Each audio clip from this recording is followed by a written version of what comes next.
नाज़रीन आदाब, मैं हूँ खालिद शहबाज। आप देख रहे हैं गवाह न्यूज़। टोक्यो ओलंपिक्स में हिंदुस्तानी परचम को खातून खिलाड़ियों ने बुलंद कर रखा है, जबकि पीवी सिंधु सेमीफाइनल में दाखिल हो गई। 2016 में इन्होंने ओलंपिक सिल्वर मेडल हासिल किया था। जापानी खिलाड़ी अकाने यामागुची के साथ बहुत सख्त मुकाबला रहा। दोनों सेट्स सिंधु ने जीते, जिस पर पूरे हिंदुस्तान में जश्न की कैफियत है। इनके अलावा हिंदुस्तानी खातून बॉक्सर लवलीना बोरगोहेन ने चीन की ताइपे नियन चेन को शिकस्त देकर सेमीफाइनल में दाखिल हो गई। इस तरह हिंदुस्तान के लिए एक मेडल यकीनी हो गया।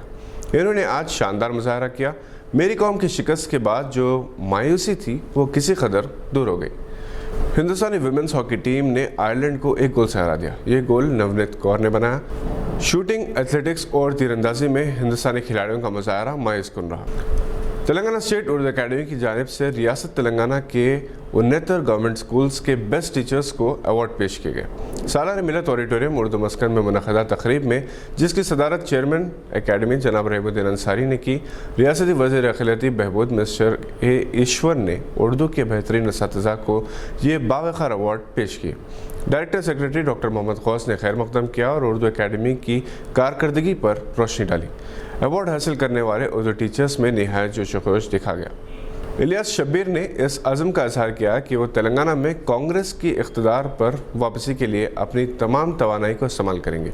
इलियास शब्बीर, जिन्हें तेलंगाना कांग्रेस का सेक्रेटरी मुकर्रर किया गया है, जनाब मोहम्मद अली शब्बीर के फ़र्जंद हैं, जिन्हें सियासी तजुर्बा विरसे में मिला। वो जनाब मोहम्मद अली शब्बीर की इंतखाबी मुहिम में हमेशा से सरगर्म रहे। इन्होंने ऐलान किया कि वो नौजवानों को कांग्रेस की धारे में शामिल करने की जिद्दोजहद करेंगे, क्योंकि नौजवान ही इस मुल्क का मुस्तक़बिल है। और तेलंगाना के नौजवान मौजूदा हुकूमत से बेजार और नाराज़ हैं, क्योंकि इंतखाबी वादे अभी तक पूरे नहीं किए गए। इन्होंने कहा कि कांग्रेस अगले इंतखाबात में इक़्तिदार हासिल करेगी।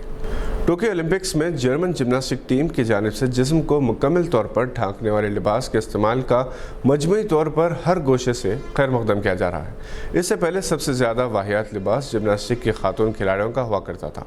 जर्मन खातून खिलाड़ियों ने इस नए लिबास के लिए काफ़ी जद्दोजहद की और हर सतह पर मुकाबला किया।